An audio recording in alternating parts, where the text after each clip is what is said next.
ప్రతి ఒక్కరం ప్రపంచవ్యాప్తంగా సమానత్వం కోసం కానీ స్వేచ్ఛ కోసం కానీ విద్య అనేది ఉండాలనేటటువంటి, అంటే ఎడ్యుకేషన్ అండ్ హెల్త్ అనేది social obligation of a government అని బలంగా నమ్మినటువంటి ప్రభుత్వాలు ఉన్న చోట ఫ్రీ ఎడ్యుకేషన్, ఫ్రీ హెల్త్ ఈ మే నెలలోనే తక్షణమే ఫీ రెగ్యులేట్ చేస్తూ జీవో దేవాలని మేము డిమాండ్ చేస్తూ ఉన్నాం.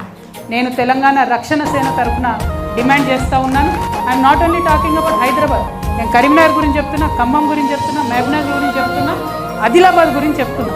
తెలంగాణ సమాజానికి ప్రాబ్లం ఉంటే తెలంగాణ రక్షణ సేనకు ప్రాబ్లం ఉన్నట్టే. ఇవాళటి వరకు 11,000 కోట్ల బకాయిలు ఫీ రియంబర్స్మెంట్ మీద ఉన్నాయి.